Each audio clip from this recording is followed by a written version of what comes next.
c'est le nouvel overlay. Hop. Mais on n'est pas seul ce soir, on a un invité avec Déjà, nous. bonsoir, Gibo. Ouais, déjà bonsoir Mémo. Bonjour, bonsoir. Voilà. Et bonsoir à, si je retrouve ma caméra, à Julien Pagnac. Bonsoir Julien. Bonsoir tout le monde. Alors, Julien, est-ce que tu savais que la solution était dans Jésus? J'en ai entendu parler, Je ne vais pas vous montrer plus en détail, mais j'ai eu des petites cartes de gentilles personnes âgées qui me disent est-ce que vous croyez en Dieu?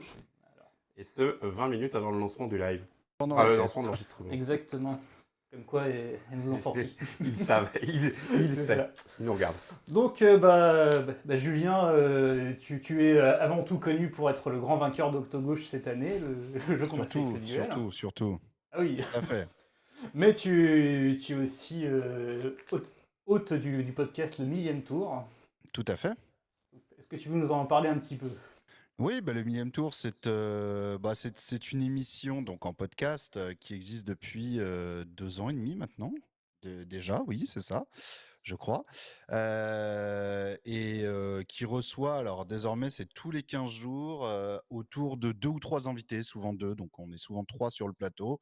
On revient un petit peu sur l'actu. Alors, à la base, c'était politique. La vérité, c'est que, comme figurez-vous que tout est politique, c'est l'actu. En règle générale, en tout cas, les choses qui démontrent du mouvement du monde et du pays.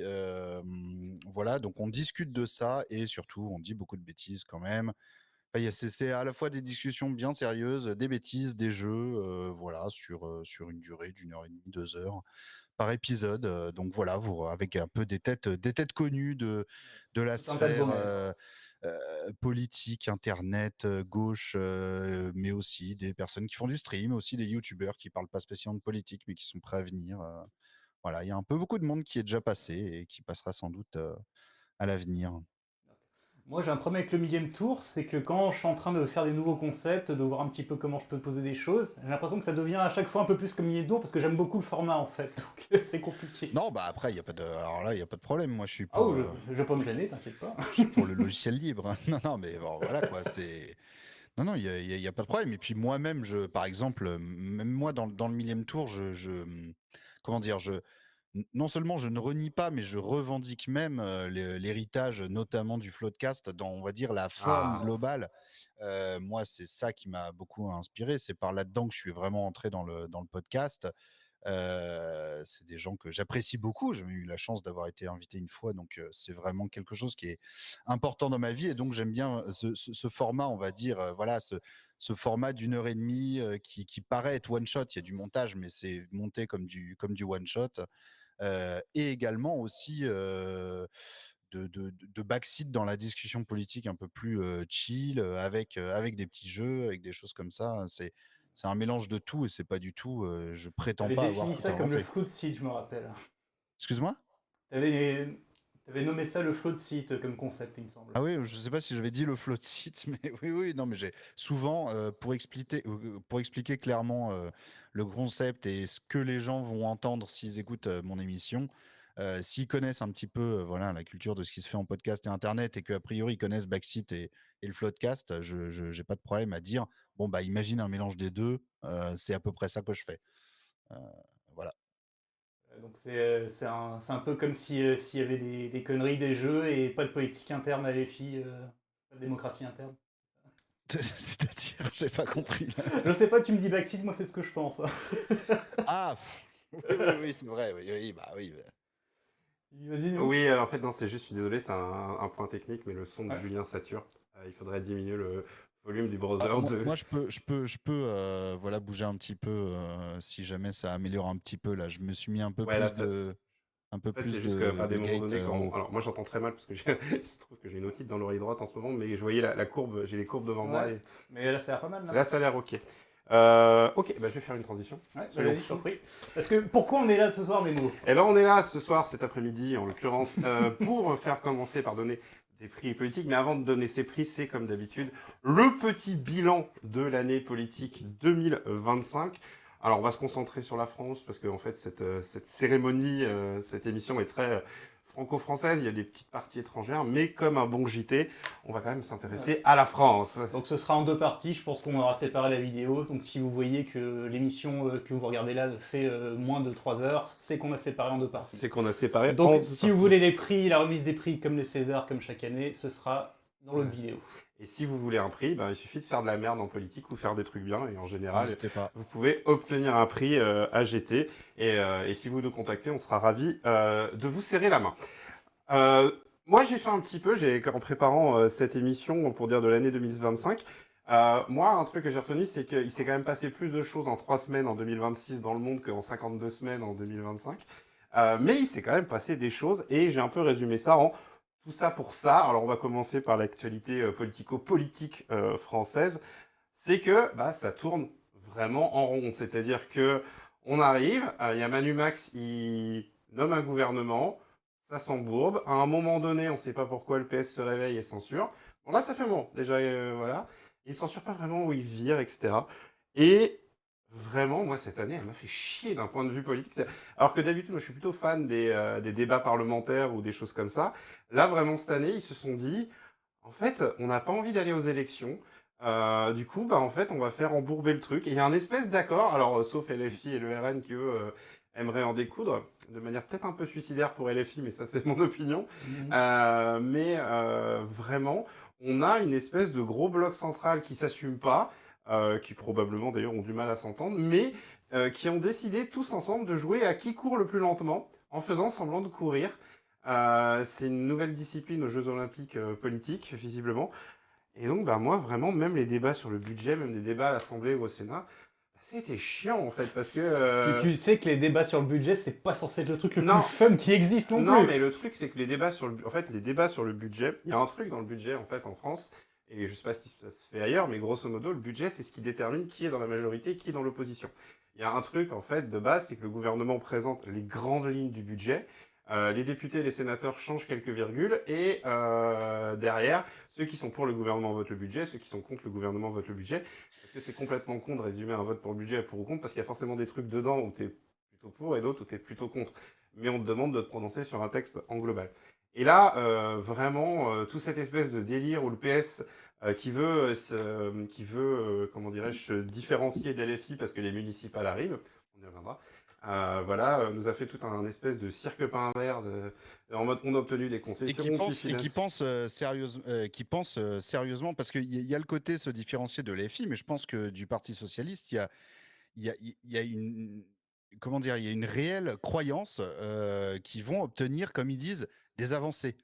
Ça a été beaucoup leur rhétorique, c'est on a réussi à arracher des avancées. Alors, en l'occurrence, les avancées en question sont souvent des non-reculs, des annulations de recul. Bon, c'est-à-dire rien. Voilà, s'il nous propose, s'il dit, je propose de tuer tous les Français et que et que, et que le PS dit, nous avons réussi à négocier seulement la moitié des Français. Bon, Les techniques de non. la Légion, ouais. Bon, bref, peut-être un peu extrême comme. Enfin bon. Non, je leur ai dit que je devais couper la jambe, mais juste couper le pied, il a sauté de joie. Non, mais c'est vraiment. Ouais, c'est exactement ça. C'est exactement ça. Et dire que c'est une avancée. C'est vrai que oui, il y a chez le PS cette volonté, on va dire, politicienne de se démarquer de LFI, mais je suis même pas sûr qu'elle soit centrale. Il y a une vraie croyance de. Enfin, en fait, il y a une espèce d'héritage de ce PS gauche de gouvernement qu'ils espèrent retrouver et ils ont l'impression de retrouver un petit peu cette aura en faisant des concessions à la Macronie, déjà la Macronie les prend pour des guignols, mais dit allez, vas-y, tiens, si ça nous évite d'être censurés, de toute façon, on va pas respecter l'accord. Donc, c'est.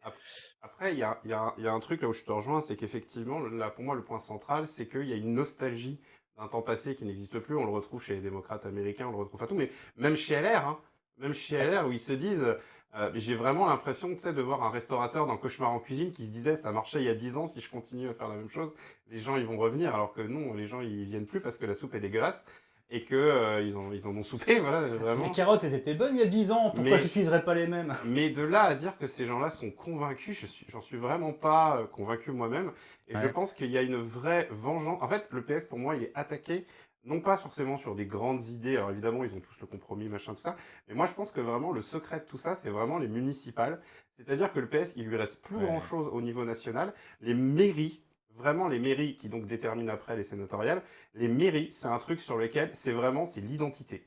C'est vraiment le PS, le socialisme municipal, c'est vraiment l'identité. Et on voit à quel point le PS est le plus agressif, c'est quand ils sont attaqués sur les mairies.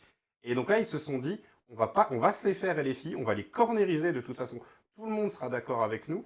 Et je me souviens cette année avoir lu un article, il n'y a pas longtemps, je crois que c'était dans Le Monde, qui disait que même chez les macronistes, même chez LR, ils commencent à se rendre compte de se dire, ok, on a cornérisé LFI, de toute façon avec le truc médiatique, ça marche, mais est-ce que ça va pas nous retomber dans la gueule? Oui, de toute façon, au bout d'un moment, on verra ce que donnent les municipales, mais je pense que le PS, en fait, comme LR, sont en pleine d'élus. Les macronistes sont en train de se perdre complètement, ils savent plus qui ils sont, où ils vont, ni quoi que ce soit. De toute façon, même le mec en haut, il a lâché la rampe. Voilà, il y a une grande perte. Mais j'y vais, vas-y. Après, je pense qu'il y a une volonté, mais pour ce point-là. Mais pour revenir justement sur le PS, effectivement, il y a une volonté de se démarquer de l'EFI très prononcée, mais le choix a été fait à quasiment 100% de se démarquer sur la forme plutôt que sur le fond. C'est-à-dire, c'est nous, justement, on est un parti de gouvernement, on veut se faire sur le gouvernement. Je vois ce qu'il fait. Ouais. Et à partir de là, c'est. Voilà. Ah, ça se voit pas à la caméra. Si, c'est juste que le contraste est dégueulasse.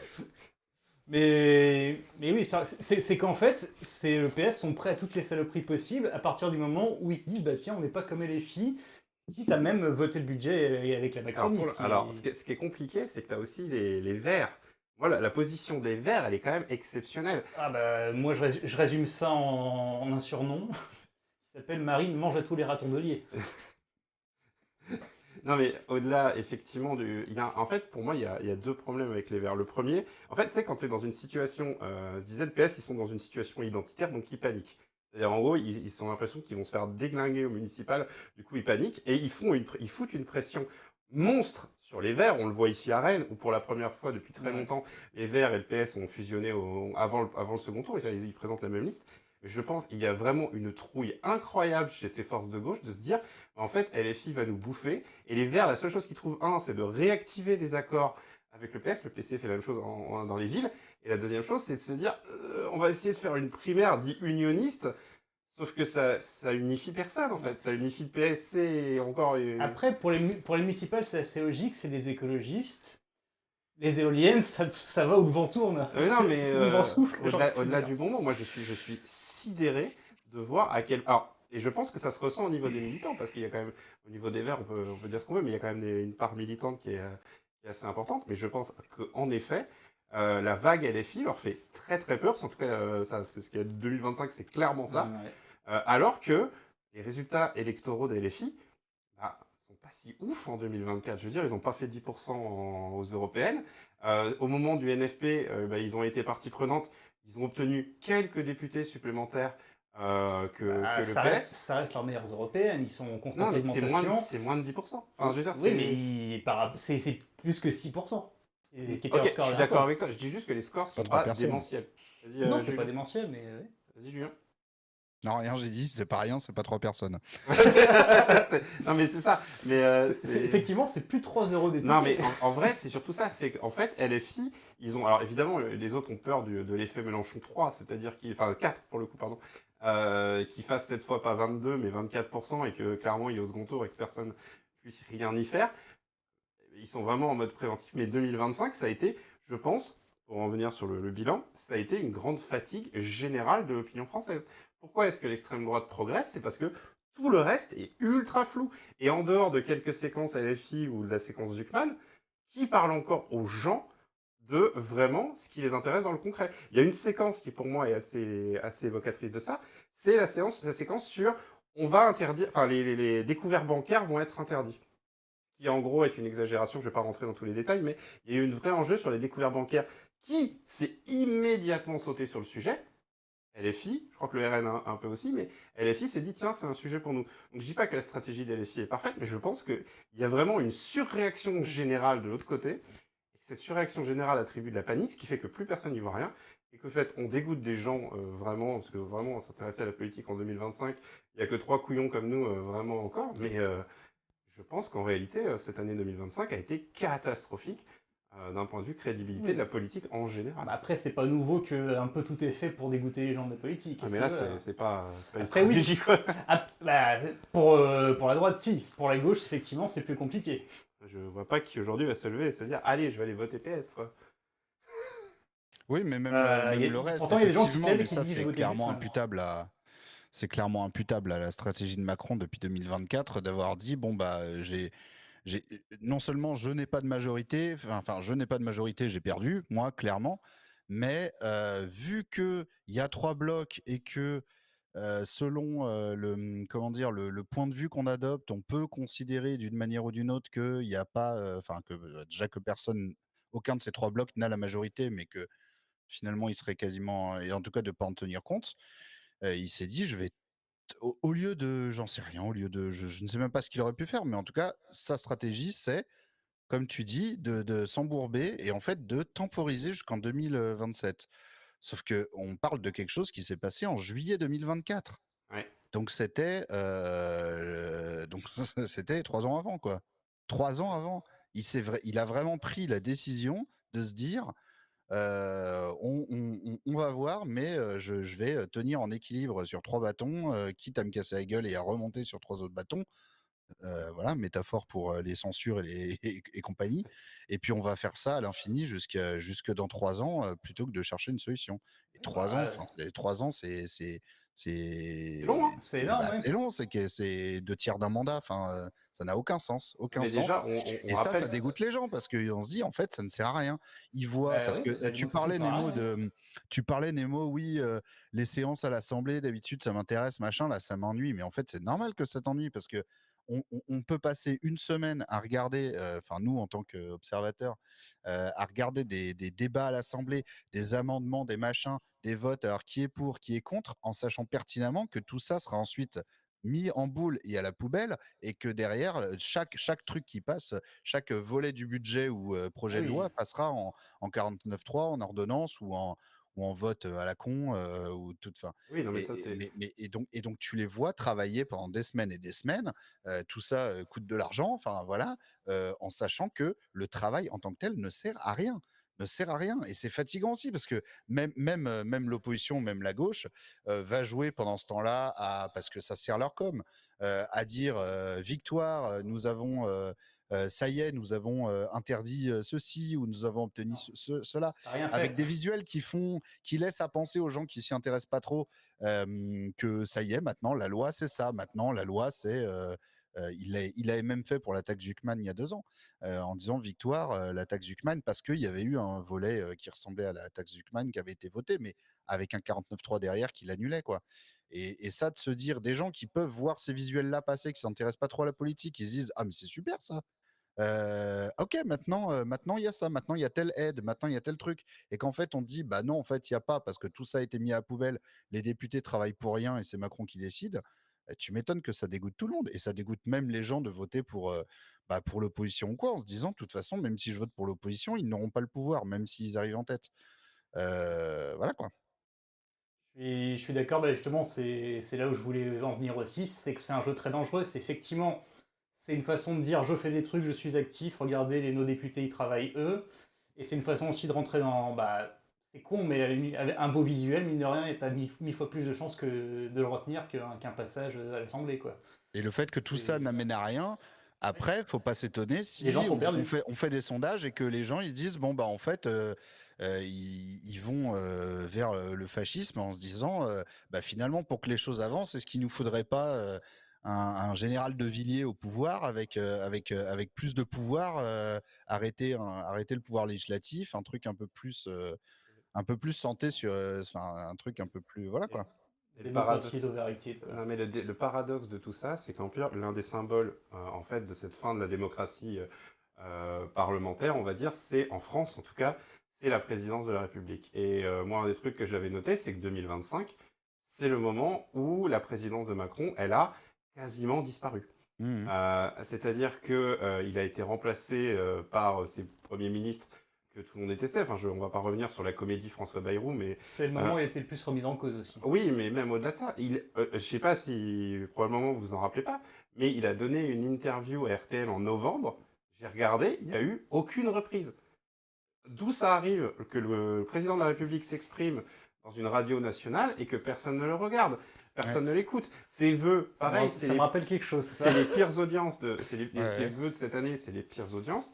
Et même aujourd'hui, tu prends des discussions avec des gens qui sont peu politisés ou qui s'intéressent peu dans le détail à ce qui se passe. Aujourd'hui, l'un des rares trucs qui met d'accord la France, c'est on veut plus de Macron. Parce qu'il y a un vraiment. péché originel, il y a un péché originel qui est l'élection présidentielle de 2022 qui a été complètement squeezée par Macron, qui a été remportée parce que dans ce moment-là, on était en pleine invasion de l'Ukraine, enfin début d'invasion de l'Ukraine parce que c'est pas terminé, début d'invasion de l'Ukraine, et arrivent des législatives anticipées en 2024 que personne n'a compris aujourd'hui, personne ne comprend toujours pas pourquoi est-ce qu'on a eu des législatives en 2024 qui n'ont rien donné.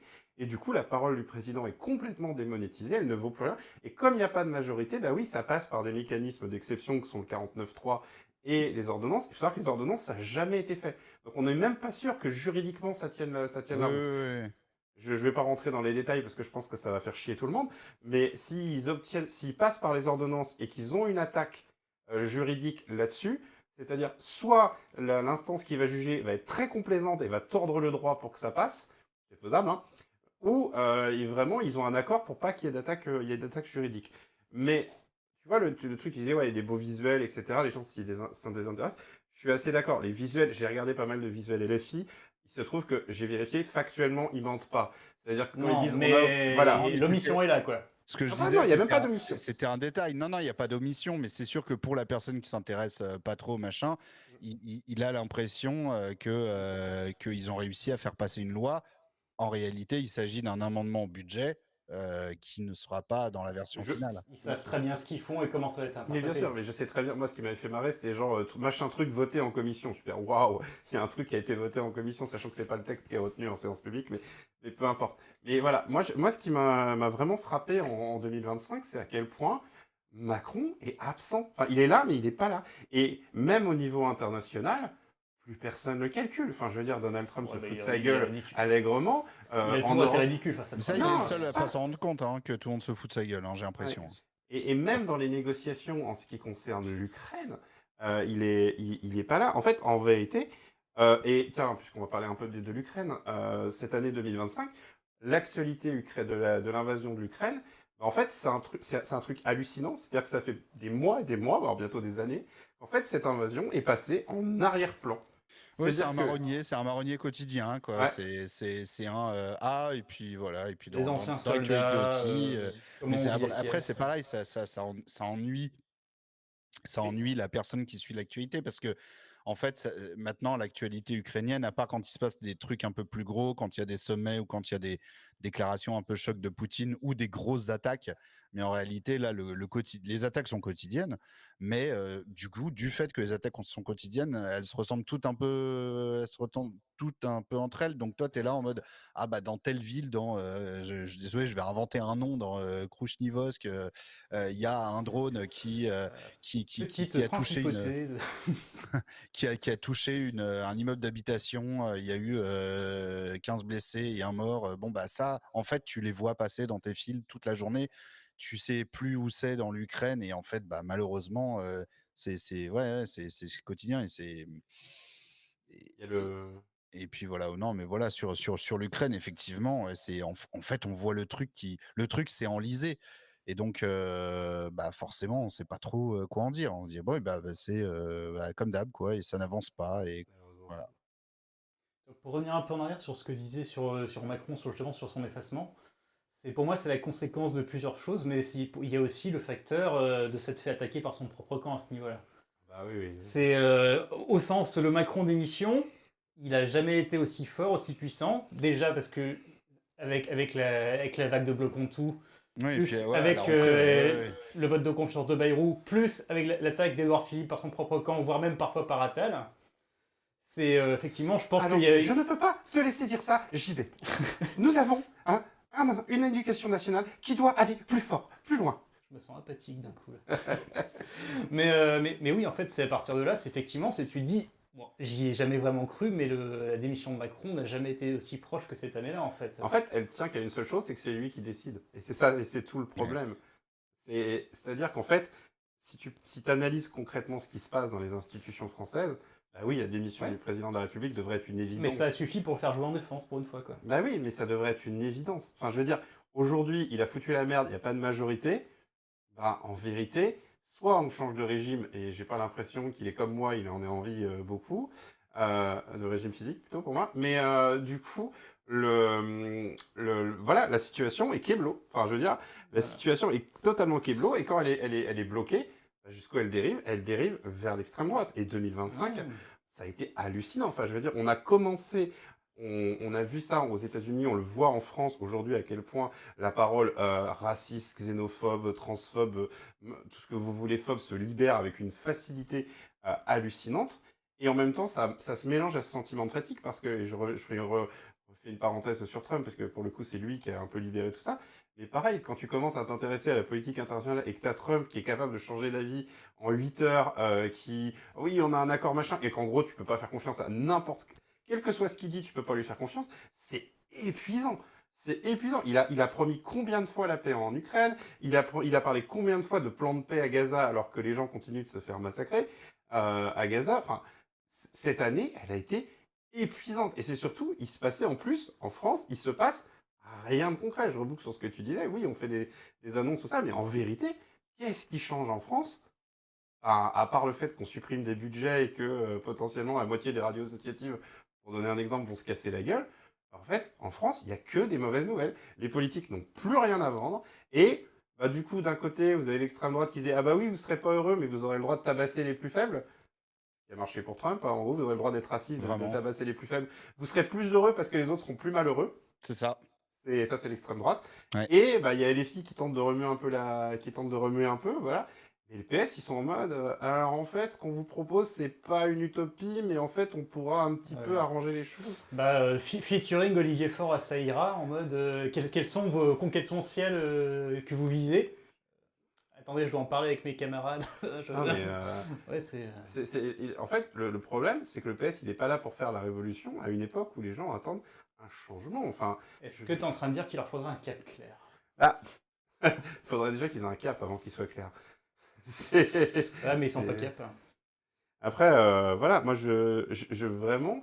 Il y a un côté vraiment paradoxal dans cette année 2025, à savoir qu'elle a été extrêmement lente d'un côté, un marasme total, mais d'un autre côté, les dérives sont de plus en plus rapides. Donc, c'est... En parlant de dérive, justement, je vous rappelle qu'on a eu un Premier ministre qui a été accusé de couvrir de violences sexuelles contre des enfants. Oui, ça c'est hallucinant. Et qui s'est maintenu jusqu'au bout pour ça, quoi. L'affaire Betaram, c'est pour finir en contre-feu pour niquer le 10 septembre. Hein, et surtout qui a été pris vraiment en flagrant délit pour toute personne qui s'intéresse un petit peu, hein, en flagrant délit de mensonge à répétition. Et ça, facile, en fait, pour le savoir, il fallait soit avoir de la jugeote et suivre ce qui se passait, mais avec la démarche de suivre, c'est-à-dire regarder la commission, regarder les QAG, regarder les interviews de Bayrou et voir que ça collait pas, ou il fallait regarder les personnes sur Internet qui font de l'analyse ou du react ou quoi, ou qui en parlent, voilà, comme Viktorovitch ou d'autres. Voilà, pour s'en rendre compte, mais alors c'était pas dans les médias généralistes qu'on faisait des grosses unes sur Bayrou le menteur. Même Libé aurait pu marquer les menteurs en énorme sur la tête de Bayrou pour faire un gros article sur le fait que tu m'offres une transition en or parce que pour moi j'avais mis 2025, c'est l'année du downfall de Libé, mais alors assez incroyable. Ouais. On rappelle que 2025, je crois que c'est l'année de sortie de la Meute. Pour le coup, ils ont fait une sur la Meute. Voilà, c'est la Meute. Mais au-delà de ça, du bouquin La Meute, alors c'est pas ça qui est un downfall absolu, parce que je vais pas donner mon avis complet sur la Meute, mais je n'ai pas la même opinion que la plupart des militants insoumis. Au contraire, mais bref, oui, Libé aujourd'hui, pour moi, est très représentatif, qu'on parlait de presse. Aujourd'hui, d'à quel point c'est décevant, en fait, Libé. Libé, je suis désolé, mais l'intégralité de son service éditorial et politique font je regarde la caméra, font n'importe quoi. C'est très mauvais. Moi, je lis Ouais, je me rends pas énormément. compte, je lis pas. Ah ouais, je lis pas assez Libé. En fait, le truc, c'est que l'IB est toujours frustrant par définition, parce qu'il y a des articles qui sont très intéressants et d'autres qui sont très péteux et d'autres qui sont très inintéressants. Mais il faut voir les éditoriaux de l'IB, c'est Ah ouais. mou comme de l'eau tiède, retiédi. Et je veux dire, les analyses politiques de l'IB sont souvent assez lunaires. Et on rejoint un peu ce PS qui est un peu dans cette nostalgie Ouais, des ouais. années 80-90. Alors, c'est pas dire que l'IB est illisible et qu'il faut pas lire l'IB ou quoi que ce soit. Mais c'est juste dire, quand je vois à quel point d'autres médias de gauche, et donc là je pense à l'UMA, qui a fait un Ah gros oui, step-up ça cette année, c'est l'UMA qui a fait un gros step-up cette année, Blast énorme step aussi, up. Blast aussi, alors je sais que le média c'est plus controversé, mais le média il y a aussi des trucs, même Politis qui pour moi est, j'ai beaucoup de mal à Très lire bien. Politis, mais voilà, c'est Street Press aussi. Street Press, voilà, alors Street Press, voilà, j'adore Street Press, vraiment, hein, ils font un taf de fou. Il y a aussi, comme tu citais, des tas de gens sur Internet, mais aujourd'hui, l'IB ne se réveille pas, et il est à l'image de France Info, qui est en train de devenir un CNews bis, Mhm. et Énormément. on peut le dire aussi, en 2025, J'écoute toujours France Info dans la voiture, à chaque fois je me dis pourquoi je m'affiche ça. en 2025, Ouais, pareil. c'est aussi, Macron a disparu, mais l'ARCOM a disparu. Bon, est-ce que l'ARCOM a déjà été présent? Non, mais je veux J'ai dire, envie de en te dire. 2024, ils ont supprimé C8, mais en 2025, ils ont ils ont aussi laissé CNews, mais en Ouais. Non, mais alors 2025, surtout, je sais pas trop si vous êtes un petit peu. Moi, je suis quelqu'un qui allume la télé pour le coup. Je suis très Ah, curieux ok, de jamais. ça. Et en fait, le truc, c'est qu'ils ont supprimé C8 et Énergie 12. Est-ce que vous avez des fois mis les chaînes qui les ont oui, remplacées? Parce que c'est catastrophique. c'est C'est-à-dire que, catastrophique. c'est-à-dire que il y a plus rien. Et c'est vrai que là, enfin, c'est tellement. C'est un plateau garni, servi pour le groupe Canal et pour Hanouna et compagnie, qui manque pas de dire regardez par quoi ils ont remplacé C8. C8 qui, alors avec toutes les critiques qu'on faisait, avait une grille, avait Hanouna qui faisait de l'audience et des émissions originales dans le sens d'origine, quoi, Ouais. du vrai contenu qu'ils créent. Et en fait, ils ont remplacé ça par la chaîne Ouest France et par l'autre truc là, C'est Novo 18. 19, non, c'est autre chose. C'était 18, non? Oui, oui, oui, Novo 19, non, Novo machin, c'est Ouest France et Ouais. T18, voilà, chaîne bizarre En fait, avec T18, Ruquier dessus. Et en fait, bon, il y a une vague émission avec Ruquier qui a l'air d'être enregistrée clandestinement dans une cave alors, qui tu fait sais 3 quoi, mètres carrés avec, avec des webcams Logitech. ah, juste, Et ouais, sur T18, je crois que c'est sur T18 aussi. Je crois que c'est sur Novo 19 qu'il y a Ruquier. ouais, Euh, ah oui, je mais confonds on tout. s'en fout. Mais sur T18, je pense au pauvre Mathieu Croissando, je crois, qui a quitté BFM Ah pour ouais, monter une émission en direct tous les soirs sur T18 que personne ne regarde. et non, personne ne Euh, regarde. et Personne ne qui regarde, a elles pas sont, l'air ouais. qui a pas l'air complètement inintéressante. Mais je suis d'accord avec toi, ils ont remplacé ça par des chaînes qui n'ont pas de budget, qui n'ont Bah, elles pas sont vraiment ça. moches, elles ont chacune vraisemblablement une émission originale. Le Ouais. reste, c'est 24 heures avec la Et SPA de évidemment, Lyon, rediffusion de 2014, et c'est que ça. C'est que ça. Et je Et, sais même plus pourquoi on allait là-dessus, mais effectivement, l'Arcom, bah, forcément que derrière, les gens se disent, mais qu'est-ce qu'ils font ces gens-là, quoi? Et en fait, tu m'étonnes que les gens s'imaginent que c'est politique et que c'était juste pour faire chier Hanouna, pour dire non, non, ça colle plus, ça marche plus, on va remplacer par ça, quoi. Mais je rappelle aussi que dans les dossiers qui ont été refusés pour justement ces canaux de TNT, c'est qu'il y avait le Média Il y TV avait le média, qui ouais. était proposé ouais. également. On Ouais, parlait ouais. de médias. Je sais pas ce que ça aurait donné, mais c'est sans doute un truc un peu plus intéressant que ça, quoi. Bah, en fait, ce qui est intéressant, et je pense que c'est un des axes pour 2026, on en parlera, j'espère qu'on en parlera au bilan 2026, parce que là, pour le coup, je vais dire de bien de Libé, ils ont fait un très bon Ah, je crois que papier. tu avais parlé de Radio Nova. Non, et justement, je vais parler de Radio Nova, puisque Libé a fait un très bon papier sur Radio Nova, justement. Comme quoi, vraiment, voilà, ça me fait chier de défendre Libé, ça me fait chier de l'attaquer à la fois. Mais Pense à Thomas Legrand. ouais, c'est ça. Mais justement, Thomas Legrand, c'est aussi une victime de Bolloré pour le coup, parce que le pauvre qui se fait espionner alors qu'il prend un café. Moi Ah, personnellement, je parlais pas forcément de je ça. pense Mais bon. mais ouais, pour en revenir, il y a un excellent papier dans l'IB sur Radio Nova sur à quel point Mathieu Pigasse, bon bah il est dommage qu'on passe par un gars qui a du pognon et qui a des idées vaguement de gauche, j'imagine. Mais sur Radio Nova, il y a vraiment une citation qui est assez incroyable où ils leur disent allez-y à fond. Je veux dire, même si vous allez dans l'illégal, allez-y, percutez, choquez. Pigasse, il part là-dessus. J'ai l'impression qu'il se C'est un peu la radicalise méthode un peu, Bolloré. Pigasse, pour l'avoir entendu un peu récemment. Mais c'est mignon parce qu'il se radicalise un peu comme un lycéen qui a fait sa première manif. Ouais, non, mais C'est moi, vrai. Mais en vrai, Pigasse, il a fait la fête de l'UMA cette année. Il a fait une scène avec Fabien Gay, etc. Et tu le voyais un peu excité en mode. Tu savais qu'il était un peu sauce d'aime avant, mais il se dit c'est pas mal C'est de un brûler une artiste, il a pas eu poubelle. d'enfance. Après, moi, c'est l'analyse que je porte toujours, et puis JB pourra dire que je la répète depuis très longtemps. Oui, Mais en gros, si tu prends le capitalisme, il y a un marché de gauche. Il y a un marché pour des auditeurs. Alors, il n'est pas majoritaire, hein, clairement, mais il y a un marché pour des auditeurs de gauche qui en ont assez d'être pris pour des cons À la par. CNN, c'est ça?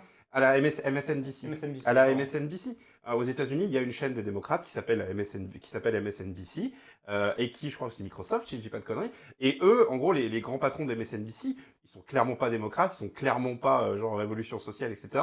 Mais s'il y a des gens qui regardent et qui mangent de la pub et qui sont prêts, voire éventuellement à s'abonner, ils s'en foutent. Et Radio Nova fait exactement ça. Il y a plein d'annonceurs de Radio Nova qui, je suis sûr, sont totalement à l'opposé des gauchistes, de Meurice, du Grand Remplaçant, etc. Mais s'il y a 100 000 paires d'écouteurs, d'oreilles qui sont prêts à entendre une pub Carrefour, Carrefour, ils s'en battent les couilles. Mais vraiment, ils vont mettre la pub Carrefour là-dessus. Et donc, ce que Radio Nova prouve, c'est que c'est possible de monter une entreprise médiatique qui s'adresse à un public de gauche et qui soit l'opposé de CNews. Alors, certes, c'est pas la panacée du débat public, hein, clairement. Et je vais pas dire que Pierre-Emmanuel Barré, c'est vraiment l'analyse politique qu'il nous faudrait à la place de Jean-Michel Apathy Ça dans fait le du bien quotidien. d'avoir, mais on peut pas il voir faut que qu'il ça, soit là. quoi. Ouais. Non, mais oui, non, mais lui ou un autre, mais en tout cas, qui est ça qui existe. Et Nova a présenté un bilan 2025, si j'ai bien compris, qui était quand même pas mal niveau Oui. audience et qui vont chercher quand même un public qui existait. Alors, c'est évidemment beaucoup le public de gauche qui écoutait France Inter avant et qui est parti en même temps que les autres se sont fait virer. Mais voilà quoi, c'est. Non, il y a un chemin. Et puis, il y a qu'à voir aussi le succès. De toute la gauche internet, de pas mal de streamers et streameuses, de chaînes avec lesquelles je suis plus ou moins d'accord, mais qui font en tout cas partie de cette sphère et qui prouvent qu'il y a une audience quand même, hein, ça fait des sacrés chiffres. Viktorovitch fait des chiffres. Alors voilà, encore une fois, ça ne veut pas dire que je suis sur leur ligne, mais tout ce qui est pas du team et d'autres qui sont tout seuls, Ribot et compagnie. Voilà, ça fait, il y a quand même un écosystème avec des gens. J'ai découvert que, parce que je ne fous plus vraiment les pieds là-dessus, mais sur Twitter, il y a désormais une espèce de brigade de riposte, que je vois notamment Avamind, des trucs comme ça, qui s'en prennent plein la gueule. Oui, En fait, Twitch gauchiste et ouais, voilà, et compagnie. C'est une brigade composée d'une personne. Hein. Oui, Ouais. bref.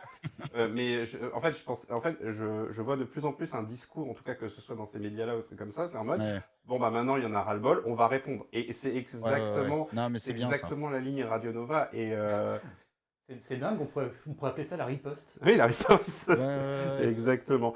Et d'ailleurs, en parlant de riposte, on va peut-être parler un petit peu de riposte judiciaire, parce qu'il faut quand même le dire, Nicolas Sarkozy est allé en prison cette année. Des bouts. 20 jours à manger des yaourts et à découvrir ce que c'est qu'un téléphone. Un peu trop haut, visiblement. Ah oui, non, mais moi, ce qui m'avait marqué, c'était vraiment cette phrase en mode, c'est je devais rester debout. Le téléphone était trop haut. Mais le mec, en matière de contre son camp, quelqu'un qu'on a appelé talonnette toute sa vie, va nous dire le téléphone était trop haut. Et alors, je me suis sans doute fait un peu de mal, mais j'ai essayé de lire un peu du journal d'un prisonnier, ce qui est incroyable comme titre. Hein. Moi j'ai tout lu, il n'y a pas de Ah problème. putain, vas-y. On est d'accord, c'est pour être un peu plus précis, j'ai tout écouté. Puisque... Attends. Il y a un audiobook ? Alors, il a fait un audiobook dans la semaine. Alors, il y a des gens qui soupçonnent qu'il y ait de l'IA. Moi, je pense pas que ce soit de l'IA, mais moi, je pense que c'est vraiment sa voix. Mais par contre, on sent que le matériel, il est un peu merdique. Il y a un audiobook. Ah non, mais j'ai fait le temps des tempêtes en audiobook. Non, c'est le journal d'un prisonnier lu par Sarkozy. Et Nicolas Sarkozy lit son livre intégralement en faisant la voix de Sarkozy, hein, du coup. Donc, ça devrait pas prendre trop de temps parce que c'est illisible, hein, de toute façon, le journal d'un prisonnier. Non, et d'ailleurs, quelqu'un, je sais plus qui disait ça, mais il disait, vous savez, souvent les politiques ont des prête-noms, des plumes pour écrire leurs bouquins. Le journal d'un prisonnier, je vous garantis, il y a pas de prêt de plume, Ah non, non, non, de non. prêt-nom, de machin. C'est lui qui l'a écrit, c'est bien lui qui l'a écrit en 15 jours. C'est écrit exactement comme il parle. Vous n'avez pas besoin d'avoir l'audiobook si Oui. vous lisez. Évidemment, si vous le trouvez par terre, comme c'est mon cas, n'achetez pas ce livre. Mais si jamais vous le trouvez par terre, On ou va dans pas une boîte filer ou dans Souni à une boîte à Sarkozy ni à livres, Fayard, désolé, mais bon. Non, non, moi, mais moi c'est... On n'est j'ai pas trouvé journaliste. Non, non, l'audiobook mais moi, ce qui est sur un hallucinant... CD dans une boîte à livres, hein, c'est pour ça que je l'ai écouté. Oui. Et, mais Eh si ben, vous lisez le figurez-vous qu'il y a une bouquin, surprise, il est là, il vient de nous le lire. Bonjour. enfin bref, c'est vraiment écrit comme il parle. Ma C'est théorie, c'est qu'il effectivement a commencé à l'écrire avant d'y aller. Non, je pense pas. Alors c'est C'est en pas mode, impossible parce il que savait déjà ce qu'il voulait mettre c'est dedans, il a juste oui, adapté un petit peu une je fois. pense. Sans doute pour une certaine partie, effectivement, que ça a dû être préécrit, notamment parce qu'il parle pas que Non, ouais. de derrière les barreaux, mais de ce qui a entouré. Et donc, enfin, et puis de toute façon, c'est un livre qui est pas bien long non plus. Hein. Ouais. Je crois que Non, mais moi, je c'est voulais 200 revenir. pages et c'est pas écrit petit. Hein, donc, Je voulais revenir quand même, parce qu'en fait, on s'en est beaucoup... Enfin, moi, c'est un truc qui m'a un peu agacé, mais on s'en est beaucoup moqué. Oui, il est sorti au bout d'un jour, etc. Et oui, je vous l'avais dit, reste que... On a quand même foutu... Enfin, la justice ah a oui, quand même oui, foutu oui, un oui, ancien clairement. président de la République en Ouais, prison, ouais. avec tous les avantages qu'il a eu et compagnie. Mm. On rappelle que c'est quand même pas tous les prisonniers qui ont une visite du ministre de la Justice. C'est ça. Hein, Ouais. Voilà. Et d'Eric Woerth, qui est allé ensuite pour la fin de son procès, et ensuite est allé au ministère où il avait été nommé pour le Cornu 1. Eh ben, dites donc. Et qui fait sécuriser la prison aussi pour chacune de ses visites. Faut quand même le rappeler. C'est-à-dire qu'en gros, quand Carla Bruni passait à la santé, il verrouillait tout pour qu'elle puisse entrer. Et donc, pendant 2 heures, on fermait les visites aux autres prisonniers. Faut quand même y Ah. penser parce que parfois, comme elle débarquait sans s'annoncer et que c'était quasi quotidien, en fait, tu avais 2 heures et parfois des mères de famille qui font 4 heures de route pour venir voir leur fils détenu, en fait, ne pouvaient juste pas le voir parce qu'on leur disait non, non, c'est fermé, pour l'instant, on attend ceci, cela. Et au bout d'un moment, il est trop tard et la personne doit repartir sans avoir vu son fils. C'est arrivé, hein, donc voilà. Ouais, bah, j'avais pas lu ça. Bah écoute, pour le Ouais, coup, ça si t'as m'étonne qu'à moitié. Hein. Ouais, ça m'étonne pas du tout. Je voulais terminer, parce que j'ai un peu terminé mes points là-dessus. Puis on arrive à... Bah, niveau justice, on peut aussi parler justement du procès des Oui, Rennes, hein. du procès de Varenne, oui. Bah oui, mais le truc, oui, avec Marine Le Pen, on rejoint le même truc, c'est-à-dire qu'en fait, on en parlera sans doute plus en 2026, puisqu'on aura le résultat du procès en appel, mais on voit déjà que le RN, qui avait l'habitude de se financer avec les sous de l'Europe en magouillant, en tout cas c'est ce que dit le premier procès, en vrai, elle a été condamnée, l'exécution provisoire, mais ce qui est hallucinant, c'est que ça prouve à la fois à quel point ces gens se rendent compte à la fois que les lois d'exception, quand ça s'applique, enfin les lois d'exception, les trucs très, très stricts, très durs, comme l'exécution provisoire, ah bah tout d'un coup, quand ça s'applique à eux, ça devient intolérable. La prison, Ce qui n'est ah pas bah tiens. l'exception, hein, c'est vraiment Non, non, oui, 80% c'est des pour ça. procès, d'après ce que j'ai entendu. Ouais. Oui, non, non, pardon. En fait, ce que je voulais dire, c'est que des trucs très stricts, très durs, Ouais. voilà. Comme, bizarrement, ça s'applique pas qu'aux pauvres et ça s'applique également à leur classe à eux, puisque bah, malgré tout, il paraît que la justice s'applique de la même façon. Marine Le Pen, tout d'un coup, inéligible. Et moi, ce qui à la fois, moi, ce qui m'a pas le plus étonné, mais ce qui m'a le plus marqué, c'est la colère de Fabrice Arfi quand il se retrouvait dans le débat public et notamment sur BFM TV. Parce qu'il faut voir Fabrice Arfi. Quand vous le regardez dans Bah, ses tout interventions l'appareil médiatiques, médiatique TF1, Europe 1 oui, et compagnie sont partis en mode c'est et là où tu vois pauvre Pébou, quoi. et là où tu vois le switch pour moi, c'est que Fabrice Arfi, c'est un mec plutôt, quand tu l'écoutes, il est plutôt méthodique. En fait, quand il s'exprime, il va te dire A va donner B, va donner C, donc ça donne D. Et il va essayer de prendre les questions et d'expliquer calmement un peu son travail. Tu sens que c'est quelqu'un, voilà, qui est assez méthodique. Et là, on l'a vu s'énerver sur BFM TV, c'est ça. Il en a reparlé après sur France 5 dans un cadre un peu plus favorable. Mais c'est à quel point, en réalité, cette classe médiatique est soit inféodée au pouvoir en se disant le pouvoir ne peut pas être condamné parce que c'est le pouvoir, ou parce que, attention, c'est des gens que je connais, donc ça pourrait m'arriver aussi si on commence à regarder du côté de mes magouilles. Et donc là, je refais un salto sur ce qu'on disait au début, mais comment tu peux ne pas dégoûter les gens de la politique quand tu vois ça? Je veux dire, c'est très bizarre la position du RN sur Sarkozy. Je pense d'ailleurs qu'il y aurait matière d'enfoncer un peu plus là-dessus. Parce qu'ils sont en train de dire oui, vous vous rendez compte, le pauvre, etc. Je suis pas sûr que cette position très Pascal Pro soit très populaire dans leur, soit forcément très populaire dans leur Ouais. électorat. Ouais, j'imagine qu'il l'aime bien. Après tout, s'ils en sont là, c'est un peu grâce à lui. Hein. Oui, c'est vrai. Mais pour revenir Ouais, là-dessus, c'est une idole. c'est effectivement, mais ça fait quand même plaisir de voir qu'il y a une justice, même si elle prend son temps, qu'elle fait les choses. Et c'est pas fini, hein. Et c'est pas fini. C'est à savoir, Bardella a un nouveau procès qui arrive également. Marine Le Pen a été jugée inéligible. On verra pour le procès en appel, qui a été miraculeusement accéléré pour qu'elle puisse éventuellement se représenter. J'y crois zéro, espérons que j'ai raison. Bon, ça me choque pas tant que ça en vérité que son procès a été accéléré. En réalité, c'est que la justice est lente de base Oui, et qu'en mais- fait, les conditions de jugement de Marine Le Pen Mais devraient être les conditions de jugement de tout le monde. C'était pas la date prévue en tout cas. Mais ça devrait être les conditions Oui. de jugement de tout le monde. Mais le fait est qu'en fait, en plus, son procès d'appel commence très très mal là, de ce qui a été fait.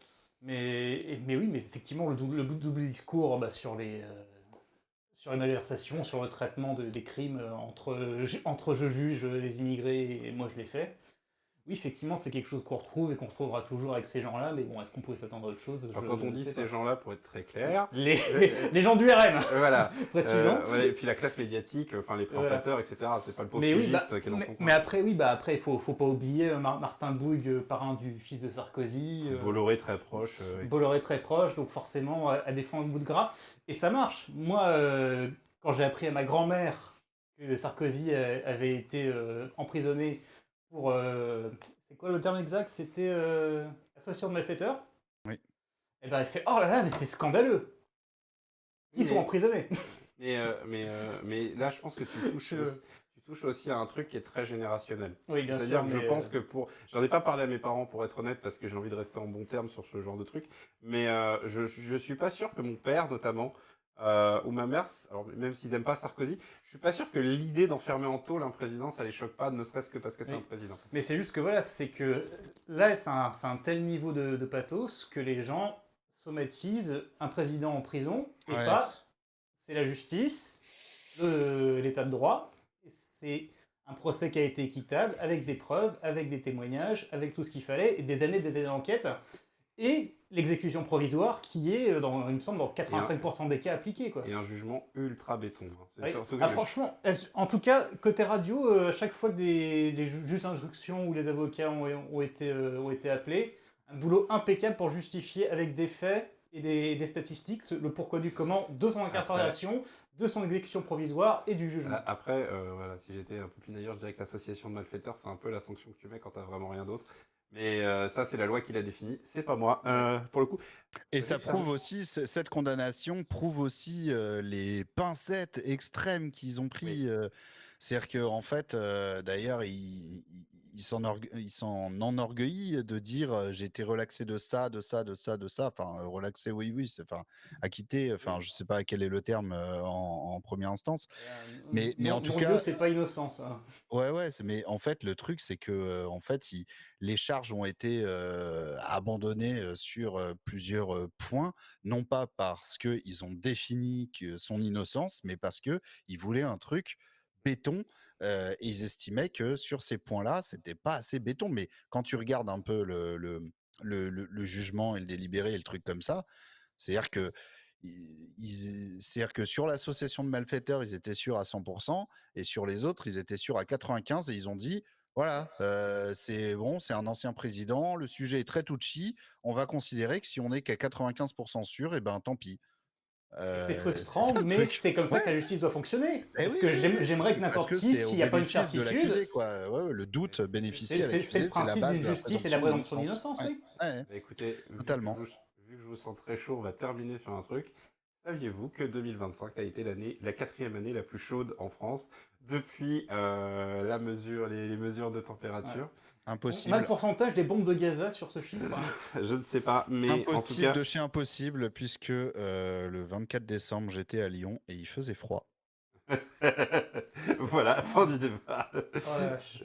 Me Donc, dis pas que c'était la fête des Lumières. non, c'est mais avant. voilà, on est 4e année la plus chaude depuis la mesure. Et derrière, moi surtout, au-delà de ça, au fait que le réchauffement climatique, les changements climatiques deviennent de plus en plus une réalité. On l'a encore vu notamment avec des tempêtes et une potentielle vague de froid là qui arrive bientôt. Voilà. Et pendant ce temps-là, en fait, l'actualité législative au niveau écologique, c'est des reculs sans arrêt. C'est la FNSEA qui manifeste avec les flics qui disaient mais allez-y avec votre tracteur, allez-y, il y a pas de problème, bonjour monsieur. Et derrière un gouvernement qui accorde tout ce qu'il veut à la FNSEA, des reculs climatiques partout aux États-Unis, en Europe. Enfin bref, on ne sait pas si c'est le fascisme ou la planète qui va nous casser la gueule en premier, mais voilà, c'est un peu devenu comme l'Ukraine et Gaza, un bruit de fond, la cause écologiste, et malheureusement, Complètement. Ben, aux États-Unis, c'est un recul assumé. ah oui, C'est drill dès le un des début. seuls pays, mais enfin bon, Trump amène souvent les États-Unis à être un des seuls pays à quelque chose, mais en tout cas, oui, c'est quasiment. Alors, j'ai pas forcément d'autres exemples, mais de pays qui fait du recul assumé en matière de ça. Peut-être que la Russie n'a jamais eu de politique telle, donc à la limite, il y a pas besoin de reculer, ils étaient déjà loin. Alors par contre, Et la Chine, par contre, alors évidemment, on peut dire que c'est du greenwashing, mais la Chine arrête pas de montrer de la bonne volonté. On peut y croire ou pas, mais à ce niveau-là. Mais par Il contre, y a ouais, une volonté en tout cas, il y a mais une c'est une autre volonté. façon d'asseoir une suprématie, hein. Une volonté business, mais qui malgré tout a des avancées. Les États-Unis, en tout cas, ouais, c'est le pays qui fait un recul assumé. Là, ils sont encore en train de se retirer de trucs, etc. Et de notre côté, la France, c'est une inaction qui est juste, en fait, l'année 2025. Si on fait le bilan on va dire, de l'écologie au niveau du gouvernement, c'est simple, c'est zéro. C'est pas un mot dans les discours officiels, pas un mot pas une mention dans les budgets, etc. Il a fallu attendre des amendements qui de toute façon sont pas passés. Il y a rien eu à ce niveau-là. Il y a rien eu cette année en France. Une année perdue pour Et justement, l'écologie en France. pour revenir à ce que tu dis sur les États-Unis, c'est effectivement, ils repartent les énergies fossiles, sur le gaz, sur le pétrole. Et tu te dis, j'espère que l'année prochaine, ils vont pas attaquer un pays juste pour. Attends. juste pour avoir plus juste pour Ça avoir plus. n'arrivera pas. Mais non, le pire, c'est Parce que qu'on c'est est encore en 2025, on vous et rappelle. pour Oui, conclure on est là-dessus, le 31 décembre. je pense qu'en réalité, on n'est même pas sur une année perdue, on est sur une année également d'attaque. Il faut savoir la pression que se prennent les militants écologistes, les attaques physiques, mentales, enfin, c'est Oui, hallucinant. bien sûr, bien sûr, bien sûr. Et, Je et parlais plus oui, oui. de grands, au niveau des projets, etc. Mais évidemment, dans les discours et sur le terrain de la bataille politique, oui, c'est sûr que c'est. Il y a qu'à voir justement ce qui s'est passé avec les images de Sainte-Soline. Exactement. Ouais. Et je terminerai juste sur un truc en disant qu'effectivement les États-Unis sont sur les énergies fossiles, mais c'est cohérent avec le fait que leur président Trump est sur une logique des années 70 et qu'au contraire les énergies renouvelables et les autres énergies deviennent de moins en moins chères. Et c'est là-dessus que mise la Chine. Je rappelle qu'il a toujours un portrait de Reagan dans son bureau. Ouais. Je crois même que Reagan il est trop moderne pour lui. Il faut savoir que notamment, et pour terminer sur une dose de modernité, c'est notamment l'intelligence artificielle qui pollue énormément. Voilà. Ouais.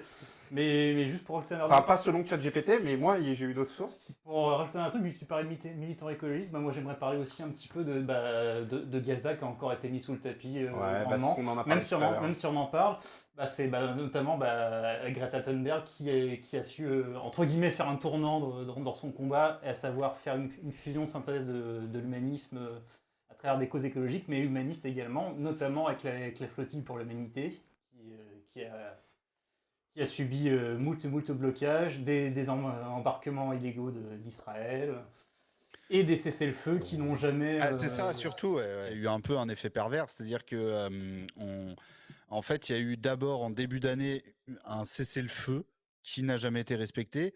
Il y a eu la reconnaissance de la France et d'une flopée de pays de l'État de Palestine. Et ensuite, il y Netanyahou a a eu survolé la France en décembre, voilà. hein, mais c'est pas grave. Oui, oui. Et ensuite, il y a eu le plan de paix de Trump. Sauf qu'en fait, médiatiquement, ils ont considéré que d'abord, le cessez-le-feu, alors on parlait de libération, il y a quand même eu une de libération en début d'année 2025 avec marqué enfin, point d'exclamation, sur un cessez-le-feu. Ça a complètement continué exactement pareil après. Un point d'interrogation aurait été mieux, mais. Voilà. Il y a eu ensuite la reconnaissance de l'État de Palestine, puis le plan de paix. Je ne sais pas si l'un a suivi l'autre. Enfin bref, le plan de paix de Trump. Sauf qu'en fait, ça continue. À l'heure où on parle, il y a encore des bombardements. Ils ont certes diminué en intensité, mais ils sont toujours réguliers.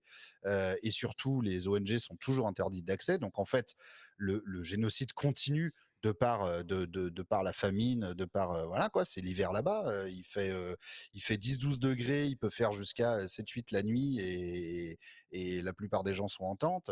Les gens continuent à mourir là-bas. C'est plus forcément sous les bombes, ça l'est aussi, mais c'est plus forcément sous les bombes. C'est de faim, de froid, de maladies, d'épidémies, etc.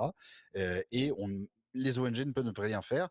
Les gens ne peuvent pas se rendre sur place pour soigner les gens puisque c'est toujours bloqué.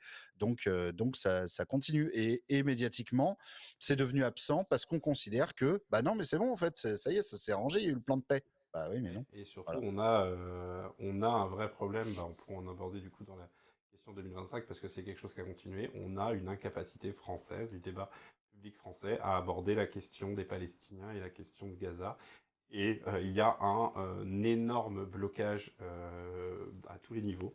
Moi, je vais donner un exemple, c'est que tu parlais de Libé, mais par exemple, la couverture de Libé sur Gaza est honteuse. On en avait déjà parlé, je crois, dans les prix 2025. C'est pas du tout à la hauteur de ce qu'on attend d'un titre de gauche.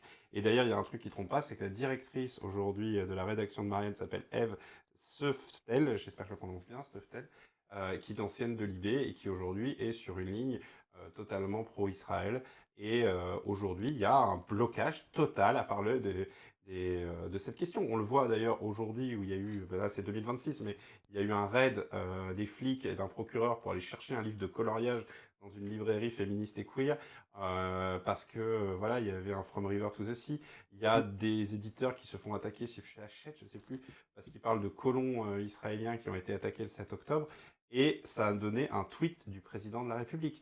Donc il y a Ouais. en France, notamment en Allemagne également, mais sur des tas d'aspects, vraiment un blocage du débat public à ce niveau-là, bah, qui est dramatique, quoi, parce qu'on on l'a vu également, parce que ça fait aussi partie de 2025, mais l'élection de Zoran Mamdani à New York, où on a vu toute la clique du printemps républicain, où je mets des guillemets partout, Ouais, qui l'ont dépeint comme quelqu'un qui allait s'inscrire au Hamas. Et on se rappelle de cette séquence avec Manuel Bompard et d'une pseudo-journaliste de France Info Tout qui ça pour ment, tous vouloir surfer derrière sur sa victoire. voilà, donc, mais il y a un vrai problème d'enjeu en 2025, mais c'est pas quelque chose. Bah, je l'avais pas noté parce que vraiment c'est pas nouveau, c'est toujours aussi dramatique et voilà, ça a tendance aussi à partir en toile de fond, mais c'est quelque chose sur lequel il faut pas céder. Et il faut continuer à dire que oui, ce qui se passe actuellement à Gaza, ça reste des massacres quotidiens, ça reste et que l'État d'Israël aujourd'hui devrait, au vu de son comportement, être un État paria et et qu'il faut séparer vraiment. Enfin, il faudrait que l'Union européenne ou même la France ait le courage de s'attaquer à cette question. Mais c'est pas avec Emmanuel Macron que c'est ce ça. sera Ouais. le cas, et je pense qu'on peut dire ça de beaucoup de sujets. Mm. Voilà pour moi. Ben, merci pour rien, Macron. Hein, et j'ai envie de te dire continue comme ça, mais non, arrête, pitié. Écoute Édouard Philippe pour une fois. Bon, On passe au prix. je pense qu'on peut conclure là-dessus. Et bah écoutez, on vous donne rendez-vous dans la partie 2. Vous cliquerez quelque part par là. Voilà. Sans doute. Super. Cliquez sur le papier. Voilà. Et maintenant, c'est l'occasion de voir si ma transition de fin fonctionne. Que je n'ai pas là-dessus. Donc je vais devoir le faire à la main. Tac. Oh là là là là. Et ouais. T'as vu ça? Vous tentez un C'est du truc. journalisme total. Tac. Salut. À tout de suite.